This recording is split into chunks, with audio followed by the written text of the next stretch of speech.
Greetings, one and all, once again back to Exploring Arda, a Tolkien-centered podcast where I'm your host, Jackson, and I go through a bunch of Tolkien's works other than Lord of the Rings and The Hobbit.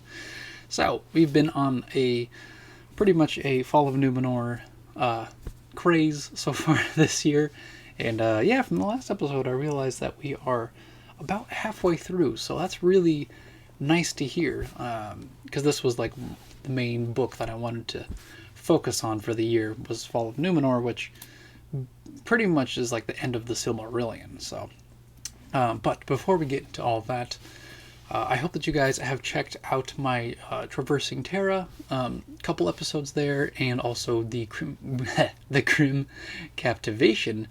I released the first episode, or at least I should have by this time.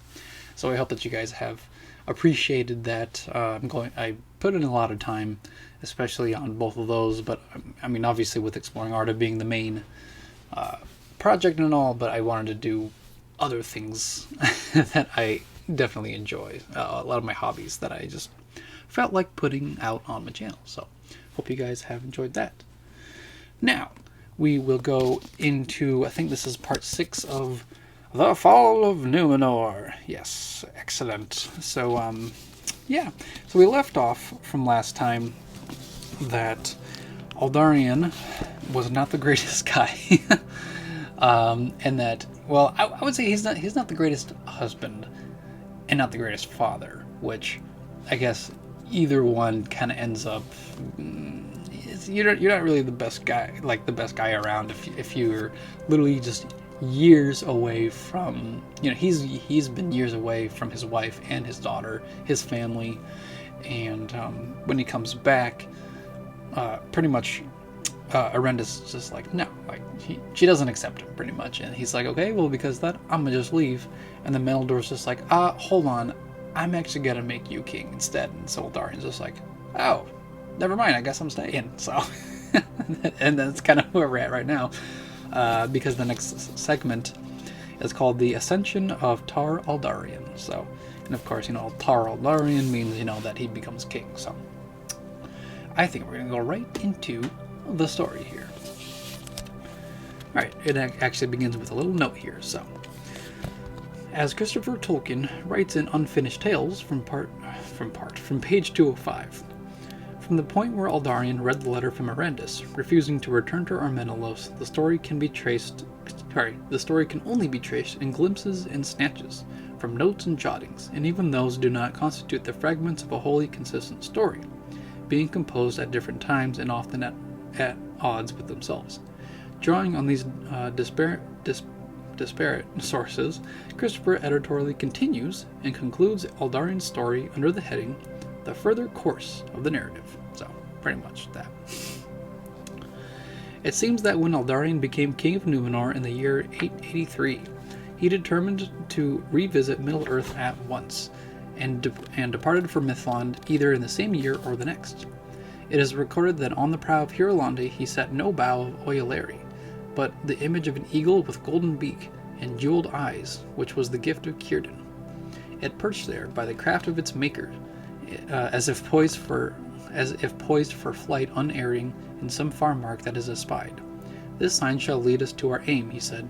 For our return let the Valar care, if our deeds do not displease them. It is also stated that no records are now left of the later voyages that Aldarion made, but that it is known that he went much on land as well as sea, and went up to the river Gwathlo as far as Tharbad, and there met Galadriel. There is no mention elsewhere of this meeting, but at that time Galadriel and Celeborn were dwelling in Eregion, at no great distance from Tharbad. But all Aldarion's labors were swept away. The works that he began again at Venulande were never completed, and the sea gnawed them. Nevertheless, he laid the foundation for the achievement of Tar Minastir long years after, in the first war with Sauron. But for his works, the fleet of Númenor could not have brought their power in time to the right place, as he foresaw. Already the hostility was growing, and dark men out of the mountains were thrusting into Enedwaith. But in Aldarion's day, the Númenorians did not yet desire more room, and his venturers remained a small people, admired but little emulated. There's no mention of any further development of the alliance with Gil-galad, or of the sending of the aid that he requested in his letter to Tar Minildur. It is said indeed that Aldarion was too late, or too early, or too early, sorry. Too late, for the power that hated Númenor had already waked. Too early, for the time was not yet ripe for Númenor to show its power, or to come back into the battle for the world.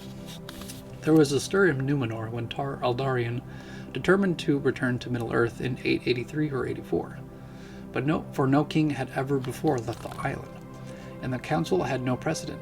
It seemed that Mordor was offered but refused the regency, and that Halatan of here it is again, Hierostarni became regent, either appointed by the council or by Tar Aldarion himself. Of the history of Ancalime during those years when she was growing up, there is no certain form. There is less doubt concerning her somewhat ambiguous character, and the influence that her mother exerted on her.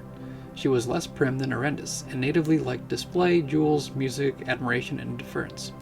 But she liked them at will and not unceasingly, and she made her mother and the White House in Emerie an excuse for an escape.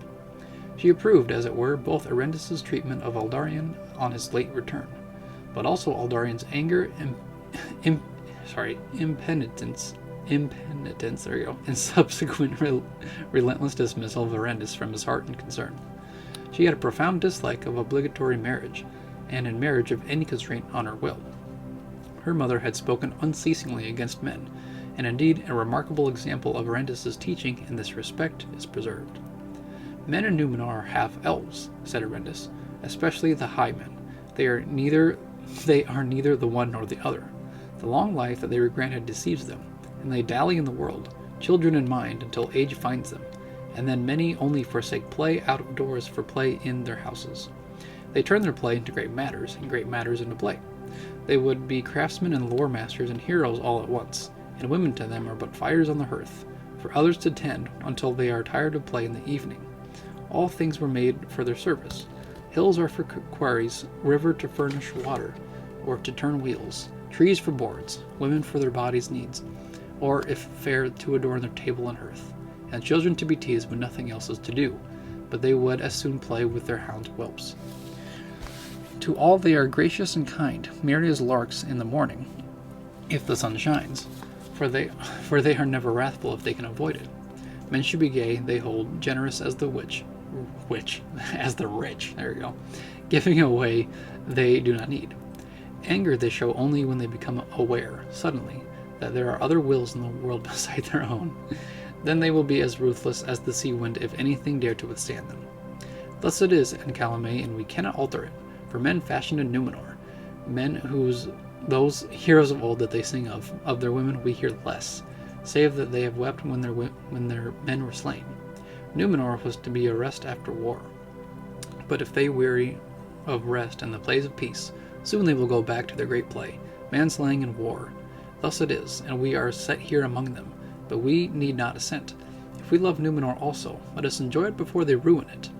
We also are daughters of the great, and we have wills and courage of our own. Therefore we do not bend in Ancalime. Once bend a little, and they will bend you further until you are bowed down. Sink your roots into the rock, and face the wind that will blow away all your leaves. Moreover, and more potently, Erendis had made Ancalime accustomed to the society of women, the cool, quiet, gentle life of Emerie without interruptions or alarms. Boys, like Ebal, shouted. Men rode up blowing horns at strange hours, and were fed with great noise. They begot children and left them in the care of women when they were troublesome. And though childbirth had less of ills and peril, Númenor was not an earthly paradise, and the weariness of labor or of all making was not taken away. Ancalime, like her father, was resolute in pursuing her policies, and like him, she was obstinate, taking the opposite course to any that was counseled. She had something of her mother's coldness and sense of personal injury, and deep in her heart, almost but not quite forgotten, was the firmness with which Aldarion had unclasped her hand and set her down when he was in haste to be gone. She loved dearly the downlands of her home, and never, as she said, in her life could she sleep at peace far from the sound of sheep. But she did not refuse the heirship, and determined that when her day came she would be a powerful ruling queen, and when so, to live where and how she pleased. It seemed that for some 18 years after Aldarion became king, he was often gone from Númenor, And during that time, Ancalime passed her days both in Emeria and Armenelos. For Queen Almerian took a great liking to her, and indulged her as she had indulged Aldarion in his youth.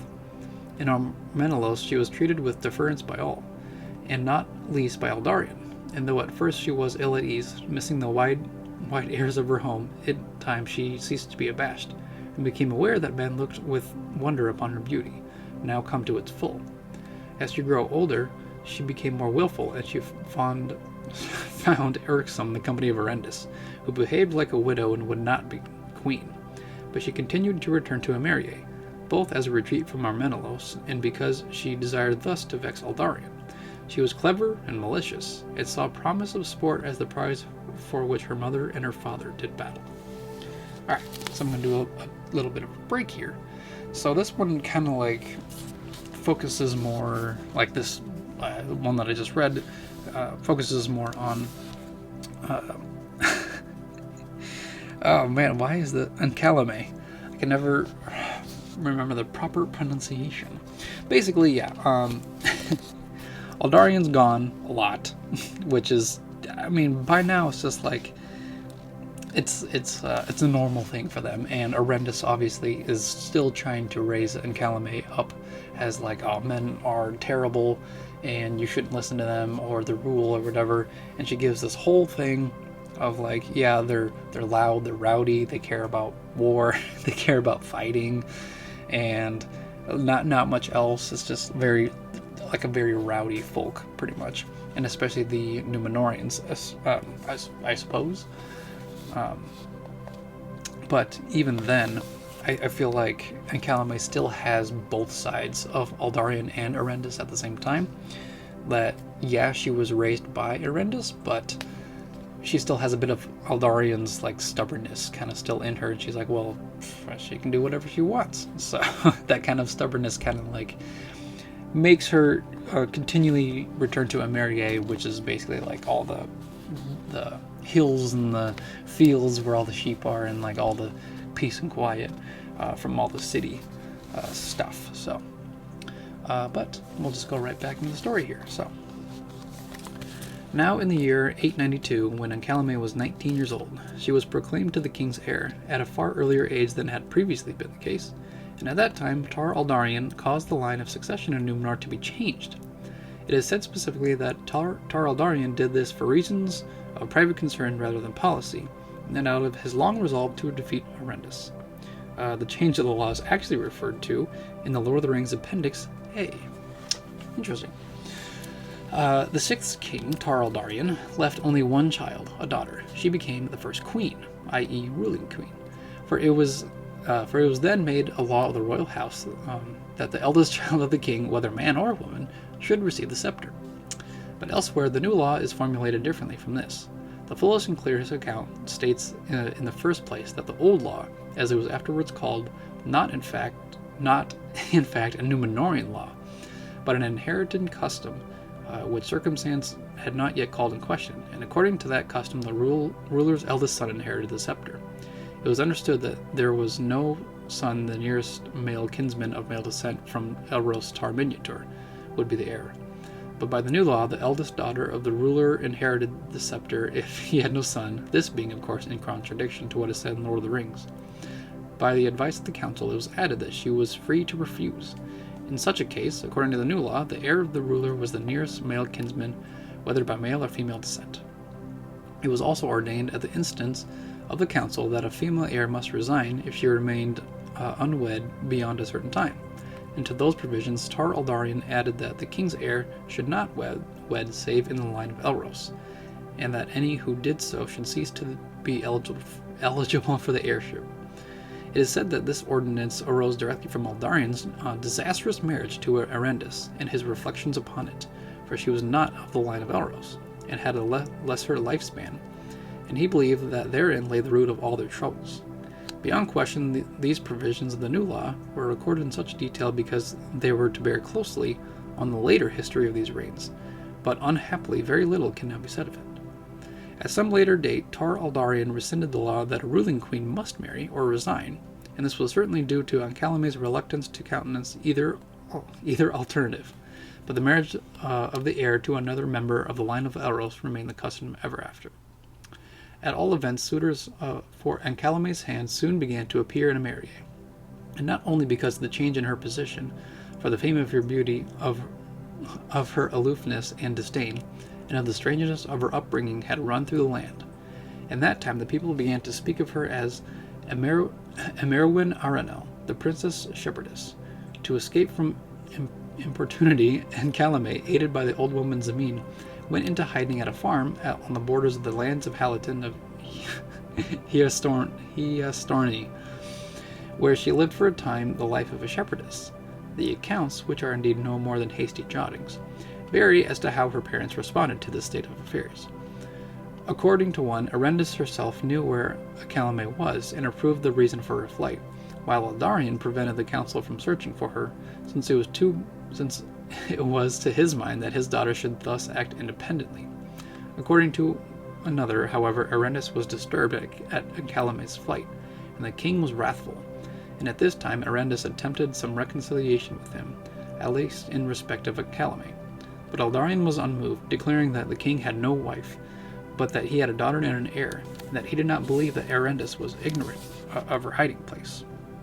What is certain is that Ancalime fell in with a shepherd who was minding flocks in the same region, and to her this man named himself Mamendil. Ancalime was all unused to such a company as his, and she took delight in his singing, in which he was skilled, and he sang to her songs that came out of far-off days, when the Edain pastured their flocks in Eriador long ago, before ever they met the Eldar. They met thus in the pastures often and often, and he altered the songs of the lovers of old, and brought into them the names of Emerwin and Mamendil, and Ancalime feigned not to understand the drift of the words, but at length he declared his love for her openly. She drew back, and refused him, saying that her fate lay between them, for she was the heir of the king. But Mamendil was not abashed, and he laughed, and told her that his right name was Halakar, son of Halatin of Hiarastarni, of the line of Elros Tar-Minuter. And how else could any wooer find you? He said. Then Ancalime was angry, because he had deceived her, knowing from the first who he was. But he answered, "That is true in part. I contrived indeed to meet the lady whose ways were so strange when I was curious to see more of her. But then I loved Emerwin, and I care not now who she may be. Do not think that I pursue your high place, for far rather would I have it that you were Emerwin only. I rejoice but in this, that I also am of the line of Elros, because otherwise I deem that we could not wed." "We could," said Ancalime, "if I had any mind to such a state. I could lay down my royalty and be free, but if I were to do so, I should be free to wed whom I will, and that would be Unair, which is Nomen, whom I prefer above all else." It was, however, to Halakar that Ancalime was wedded in the end. From one version it appears that the persistence of Halakar in his suit, despite her rejection of him and the urging of the council that she chose a husband for the quiet of the realm, led to her marriage not many years after their first meeting among the flocks in Emeria. But elsewhere it is said that she remained unmarried so long that her cousin Soranto, relying on the provision of the new law, called upon her to surrender the heirship, and that she then married Halakar in order to spite Soranto. In yet another brief notice, it is implied that she wedded Halakar after Aldarion had rescinded the provision in order to put an end to Soranto's hope of becoming king if Ancalime died childless. However this may be, the story is clear that Ancalime did not desire love, nor did she wish for a son, and she said, Must I become like Queen Almarion and dote upon him?" Her life with Halakar was unhappy, and she begrudged him her son Anarion, and there was strife between them thereafter. She sought to subject him, claiming to be the owner of his land, and forbidding him to dwell upon it, for she would not, as she said, have her husband a farm steward. From this time comes the last tale that is recorded of those unhappy things, for Ancalime would let none of her women wed, and although for fear of her most were restrained, they came from the country about and had lovers whom they wished to marry. But Halakar in secret arranged for them to be wedded, and he declared that he would give a last feast of his own house before he left it. To this feast he invited Ancalime, saying that it was the house of his kindred, and should be given a farewell of courtesy. Ancalime came, attended by all her women, for she did not care to be waited on by men. She found the house all lit and arrayed as for a great feast, and men of the household attired in garlands as for their weddings, and each with another garland in his hands for a bride. Come, said Halakar, the weddings are prepared, and the bride chambers ready. But since it cannot be thought that we should ask the lady Ancalime, king's heir, to lie with the farm steward, then alas, she must sleep alone tonight. And Ancalime perforce remained there, for it was too far to ride back, nor would she go unattended. Neither men nor women hid their smiles, and Ancalime would not come to the feast, but lay abed listening to the laughter far off and thinking it aimed at herself. Next day she rode off in a cold rage, and Halakar sent 3 men to escort her.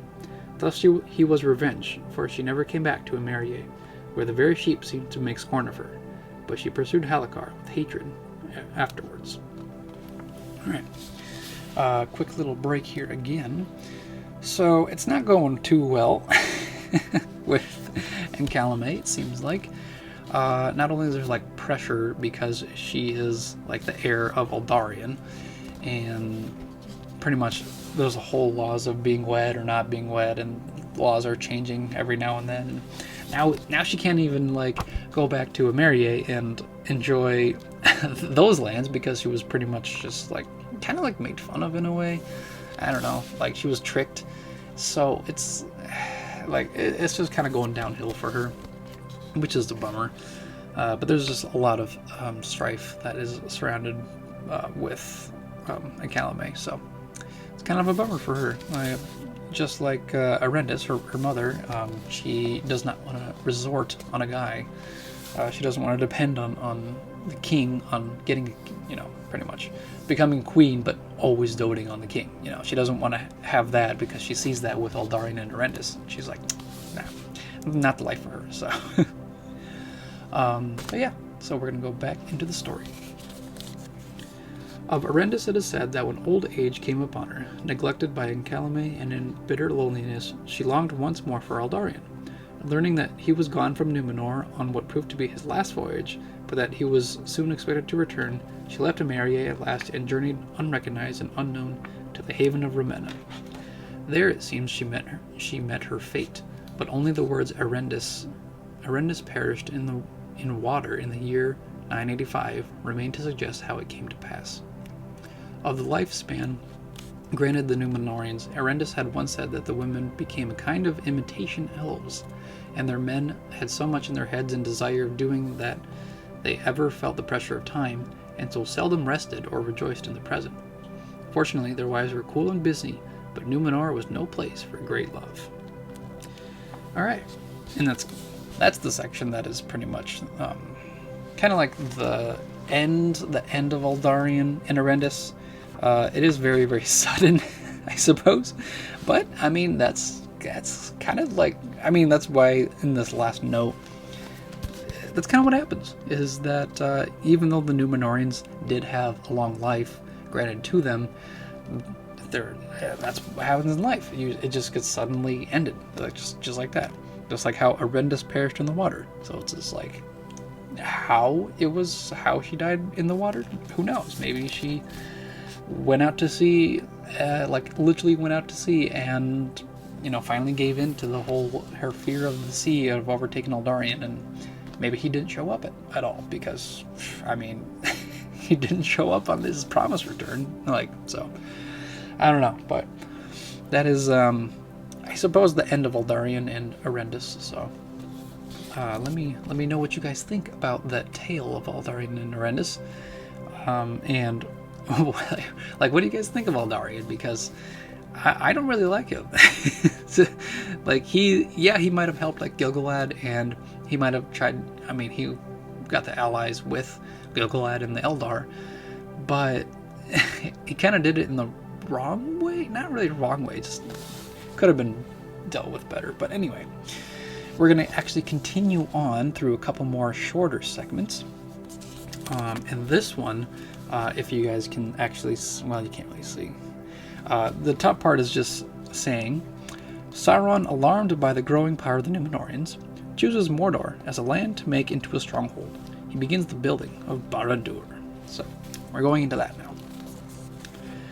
News of the founding of Eregion and the friendship and shared craftsmanship between the elves who dwelt there and the dwarves of Khazad-dûm came to the ears of Sauron, and increased the fears that he felt concerning the coming of Númenorians to Lindon and the coast further south, and their friendship with Gil-galad. And he heard tell also of Aldarion, son of Tar-Meneldur, the king of Númenor, now become a great shipbuilder who brought his vessels to haven far down into Harad. Sauron therefore left Eriador alone for a while, and he chose the land of Mordor, as it was afterwards called, for a stronghold as a counter to the threat of the Númenorian landings. And a little note here says, Sauron's choice of Mordor for his stronghold was likely based on its geographic location.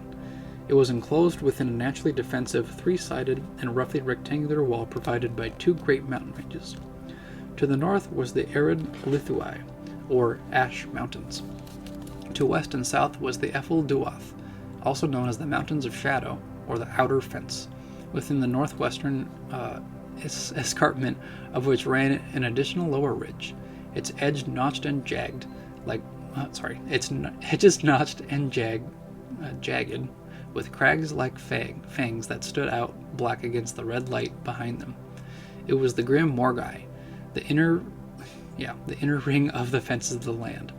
Almost encircled by these mighty barriers in the north, and to the east lay a high, desolate plain, the Plateau of Gorgoroth, a name derived from the Sindarin word Gorgor, horror, dread, and dominated by the towering presence of a Mount Doom, or Orodruin, burning mountain, a huge mass of ash and slag and burnt stone, out of which a sheer-sided cone was raised into the clouds.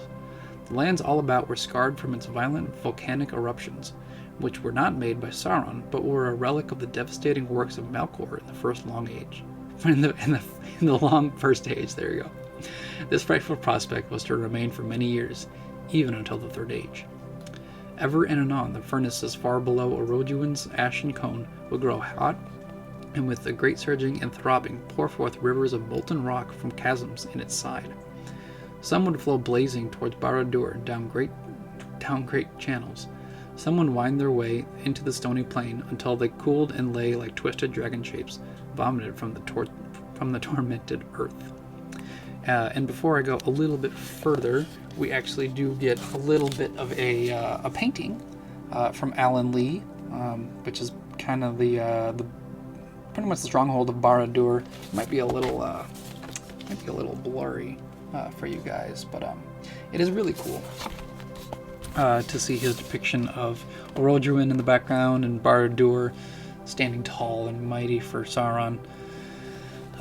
Scary stuff in Mordor, as it is obviously kind of translated from Sindarin, with Gorgoroth being pretty much just like a what does it say? A horror and dread. So yeah, that's the bad guy's realm. So, but anyways, go back to the story here. As a site for the fortress of Barad-dûr, the Dark Tower, Sauron chose the end of a long southern spur of the arid Lithui that ran down into the northern part of the plain of Gorgoroth. There, during a period of 600 years and long hidden from the Eldar and Edain, Sauron raised a mighty structure, a vast fortress, armory, prison, furnace of great power, which suffered no rival, and laughed at flattery, biding its time, secure in its pride and its immeasurable strength. In both the Second and Third Ages, Barad-dûr represented the dreadful menace of the power that waited, brooding in deep thought and sleepless malice behind the dark veil about its throne, like the oncoming of a wall of night in the last end of the world. Of the later years of Númenor's king Aldarion, nothing can now be said, save that he seems to have continued his voyages to Middle-earth and more than once left Ancalime as his regent. His last voyage took place about the end of the first millennium of the Second Age. Alright. And this is like a very, very quick one next, but obviously, yeah, so Sauron is fearful of the Númenorians, along with their friendship, their allies with the Eldar and the Edain. He knows that they're a great threat, and so he's just like, well, I better start fortifying myself. And so that's why he pretty much chose, why he chose Mordor, because of its strategic position. And he begins building Barad-dûr, pretty much right in front of Orodruin, pretty much Mountain Dew. So, or Amon Amarth, if you would say, too, which is pretty cool, because I listen to that band, and they're pretty good. Alright, so the next section actually is very, very short. It just says, Tar Ancalime becomes the first ruling queen of Númenor. And that's kind of like the section title. So this one says here, Tar Ancalime reigned for 205 years, longer than any ruler after Elros. She long remained unwed, but when pressed by her cousin Soranto to resign, in his despite she married in the year 1000 Halakar, son of Halatin, a descendant of Vardamir. After the birth of her son, Anarion, there was strife between Ancalime and Halakar. She was proud and willful. After Aldarion's death, she neglected all his policies, and gave no further aid to Gil-galad. Her son Anarion, who was afterwards the 8th ruler of Númenor, first had 2 daughters. They disliked and feared the queen, and refused the heirship, remaining unwed, since the queen would not in revenge allow them to marry. Anarion's son Surion was born the last, and would in his time become the 9th ruler of Númenor. Alright, and then the next section, basically I'll just do like a very quick update where, I don't know, Ancalime is not, she's a long ruler, but I guess she just ruled Númenor very strictly, I suppose. She didn't allow things or something, but I feel like with the way that her parents were, it does not surprise me that much. So, and then on to the next one, another short segment that says Sauron endeavors to seduce the Eldar. Gil-galad refuses to treat with him, but the Smiths of Eregion are won over. The Númenorians begin to make permanent havens. Alright, this one says, very great changes came to pass as the Second Age proceeded. The first ships of the Númenorians appeared off the coast of Middle-earth about Second Age 600, but no rumor of this portent reached the distant north. At the same time, however, Sauron came out of hiding and revealed himself in fair form. For long he paid little heed to dwarves or men, or endeavored to win the friendship and trust of the Eldar. But slowly he reverted again to the allegiance of Morgoth, and began to seek power by force, marshalling again and directing the orcs and other evil things of the First Age, and secretly building his great fortress in the mountain-girt land in the south that was afterward known as Mordor. Men he found the easiest to sway of all the peoples of the earth, but long he sought to persuade the elves to his service, for he knew that the firstborn had the greater power, and he went far and wide among them, and his hue was still that of one both fair and wise. Only to Lindon did he come, for Gil-galad and Elrond doubted him and his fair seeming, and though they knew not who in truth he was, they would not admit him to that land. Alright. So yeah, pretty much Sauron is pretty much just trying to trick as many people as he can in Middle-earth. So, and these next two actually are pretty much just like focusing more on Sauron. So I think I'll just kind of just continue on until I feel like it's good enough. So let's do this. This segment here says the Elven Smiths instructed by Sauron reach the height of their skill. They begin the forging of the Rings of Power. And before I get into reading, we get another illustration here of the forging of the rings here. Very cool stuff. I always love the depictions, so it's nice to have pictures in a very lengthy book, I feel like. So, here we go. But elsewhere the elves of Eregion received Sauron gladly, and a few among them hearkened to the messengers from Lindon, bidding them beware. For Sauron took to himself the name of Anatar, the Lord of Gifts, and they had at first much profit from his friendship. And he said to them, speaking of his rejection by the elves of Lindon, Alas, for the weakness of the great, for a mighty king is Gil-galad, and wise in all lore is Master Elrond, and yet they will not aid me in my labors. Can it be that they do not desire to see other lands become as blissful as their own? But wherefore should Middle-earth remain forever desolate and dark, whereas the elves can make it as fair as Erestia, nay, even as Valinor? And since you have not returned thither as you might, I perceive that you love this Middle-earth, as do I. Is it not then our task to labor together for its enrichment, and for the raising of all the elven kindreds that wander here untaught to the height of that power and knowledge, which those have you are beyond the sea. It was in Eregion that the councils of Sauron were most gladly received, for in that land the Noldor desired ever to increase the skill and subtlety of their works. Moreover, they were not at peace in their hearts, since they had refused to return into the west, and they desired both to stay in Middle-earth, which indeed they loved, and yet to enjoy the bliss of those that had departed. Therefore they hearkened to Sauron, and they learned of him many things, for his knowledge was great. In those days the smiths of Ost-in-Edil surpassed all that they had contrived before, and they took thought, and they made rings of power. But Sauron guided their labors, and he was aware of all that they did, for his desire was to set a bond upon the elves and to bring them under his vigilance. Sauron used all his arts upon Celebrimbor and his fellow smiths, who had formed a society or brotherhood, very powerful in Eregion, the Gwaith-e-Myrdain, but he worked in secret, unknown to Galadriel and Celeborn.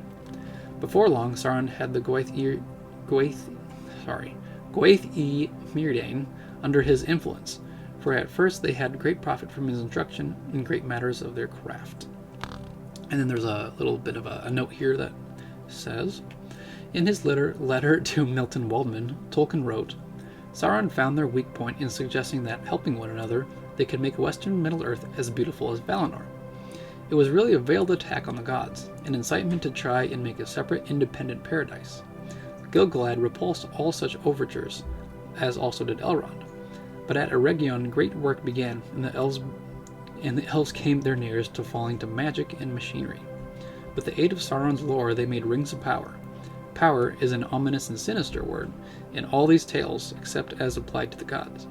The chief power of all the rings alike was the prevention of the slowing of decay, i.e. change viewed as a regrettable thing. The preservation of what is desired or loved, or its semblance. This is more or less an elvish motive. But also they enhance the natural powers of a possessor, thus approaching magic, a motive easily corruptible into evil, a lust for domination. And finally, they had other powers, more directly derived from Sauron, the necromancer, so he is called as he casts a fleeting shadow and presage on the pages of The Hobbit, such as rendering invisible the immaterial body, and making things of the invisible world visible. So, and then there's like a tiny little note that just says the Tar Telperion, not like the Telperion from the Silmarillion, like the tree, but it's an actual person. And it says, she was the second ruling queen of Númenor. She was long-lived, for the women of Númenorians had the longer life, or laid down their lives less easily, and she would wed with no man. During the reign of Tar Telperion, momentous events were to unfold in Middle-earth. So, and I think I'm going to actually leave it here. This is a good half hour. So I feel like this is a good cliffhanger moment where we got a little bit further ahead. And, well, because we still have a long ways to go, I think I'm just going to cut all this out and edit. So, so we're actually going to go into, yeah. All right. And then, so the whole thing of that is basically that Sauron is tricking the elves into making his rings of power, and he realizes that they really are master craftsmen, and they know their stuff pretty much. And because of this, he starts to become more treacherous, and it kind of leads us to this next segment where it says the 3 rings are completed in Eregion. So, here we go. In conversation with Frodo Baggins about Bilbo's ring in the spring of year 3018 of the Third Age, Gandalf the Grey succinctly summarizes the history of the forging the rings of power. In Eregion long ago, many elven rings were made, magic rings as you call them, and they were, of course, of various kinds, some more potent and some less. The lesser rings were only essays in the craft before it was full grown, and to the elven smiths they were but trifles, yet still, to my mind, dangerous for mortals. But the great rings, the rings of power, they were perilous. Of the time when those rings of power were forged, the history of Galadriel and Celeborn recounts. In the days of the Second Age, when Sauron had drawn to Mordor, and before the time that he began to send emissaries to Eregion, the power of Galadriel and Celeborn had grown, and Galadriel, assisted in this by her friendship with dwarves of Moria, had come into contact with the Nandoran realm of Lorinand, afterwards called Lorien and Lothlorien, on the other side of the Misty Mountains. This was peopled by those elves who forsook the great journey of the Eldar from Cuivenin and settled in the woods of the Vale of Anduin, and had extended into the forest on both sides of the great river, including the region where afterwards was Dol Guldur. These elves had no princes or rulers, and led their lives free of care, while all Morgoth's power was concentrated in the northwest of Middle-earth.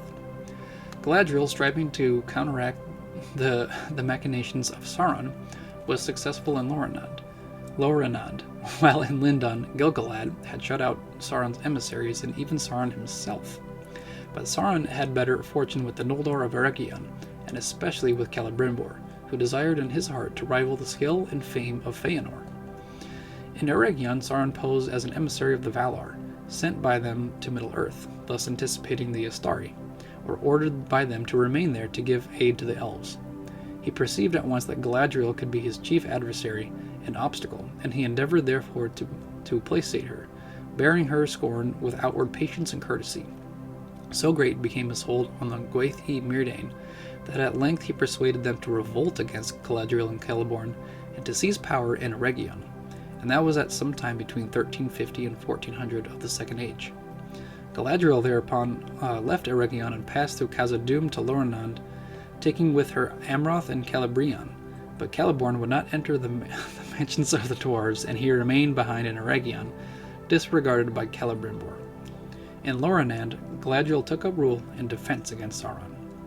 Sauron himself had departed from Eregion about the year 1500, after the Gwaith-e Myrdain had begun the making of the Rings of Power.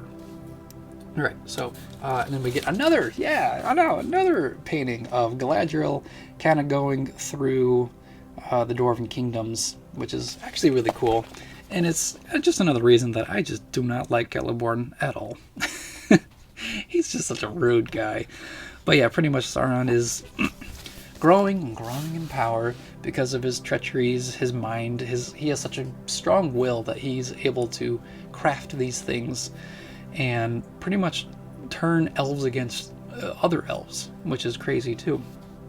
Because, I mean, obviously, mankind is, the... Let's see here. Mankind is the one that pretty much get easily tricked, and for Sauron to trick the elves is a huge deal, so... and now we get to a big chapter here of the book, because it is called Sauron Forges the One Ring in Eroduin. He completes the Barad-dûr. Celebrimbor perceives the designs of Sauron. Alright. Now the elves made many rings, but secretly Sauron made one ring to rule all the others, and their power was bound up with it, to be subject wholly to it, and to last only so long as it too should last. And much of the strength and will of Sauron passed into that one ring, for the power of the Elven Rings was very great. That which should govern them must be a thing of surpassing potency. And Sauron forged it in the mountain of fire in the land of shadow. And while he wore the one ring, he could perceive all things that were done by means of the lesser rings, and he could see and govern the very thoughts of those that wore them. The note here says, in writing to Milton Waldman, Tolkien addresses the source and effect of the One Ring's power. Sauron rules a growing empire from the great dark tower of Barad-dûr in Mordor, near to the mountain of fire, wielding the One Ring. But to achieve this, he had been obliged to let a part of his own inherent power, a frequent and very significant motive in myth and fairy story, pass into the One Ring. While he wore it, his power on Earth was actually enhanced, and even if he did not wear it, that power existed and was in rapport with himself. It was not diminished, unless some other seized it and became possessed of it. If that happened, the new possessor could, if sufficiently strong and heroic by nature, challenge Sauron, become master of all that he had learned or done since the making of the One Ring, and so overthrow him and usurp his place. This was the essential weakness he had introduced into his situation in his effort, largely unsuccessful, to enslave the elves, and in his desire to establish a control over the minds and wills of his servants. There was another weakness. If the One Ring was actually unmade, annihilated, then its power would be dissolved, Sauron's own being would be diminished to vanishing point, and he would be reduced to a shadow, a mere memory of malicious will, but that he never contemplated nor feared. The ring was unbreakable by any smith craft less than his own. It was indissoluble in any fire, save the undying subterranean fire where it was made, and that was unapproachable in Mordor. Also, so great was the ring's power of lust, that anyone who used it became mastered by it. It was beyond the strength of any will, even his own, to injure it, cast it away, or neglect it. So he thought. It was in any case on his finger. Although only revealed when Oh, wait, hold on. I'm gonna actually pause right before that. So, I always really love going over Tolkien's own explanation of the One Ring.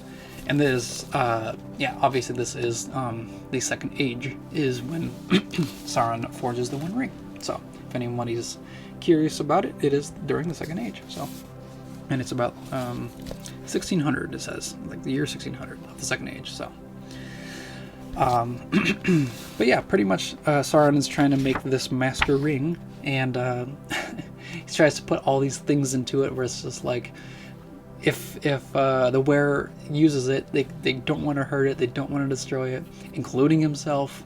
And in order to like put it on, if somebody else puts the ring on, it means to challenge Sauron, which I suppose makes sense because he's just trying to like match the power with whoever finds it or wears it. So, but now we can go back into the story where something will be very familiar to you guys. Although only revealed when subjected to fire, the One Ring bore an inscription. The letters were of Elvish, of an ancient mode, but the language was that of Mordor, which rendered in the common tongue read, "One ring to rule them all, one ring to find them, one ring to bring them all, and in the darkness bind them."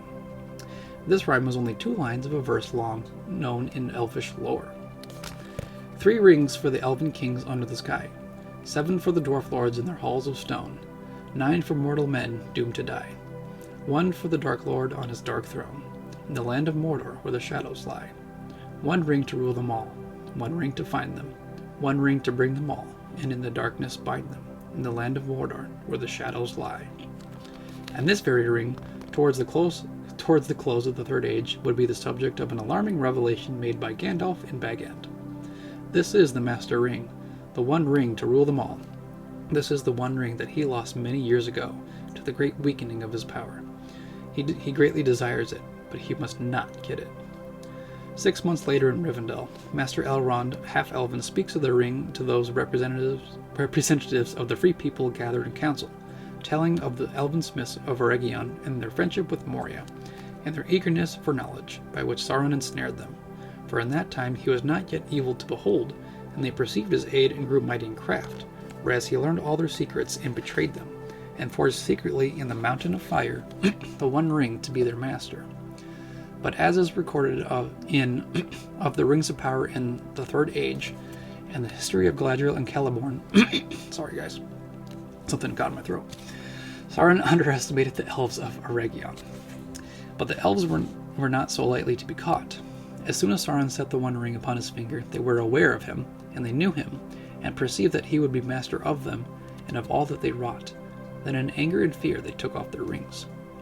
Now Celebrimbor was not corrupted in heart or faith, but had accepted Sauron as what he posed to be. And when at length he discovered the existence of the One Ring, he revolted against Sauron, and went to Lorinand to take counsel once more with Galadriel.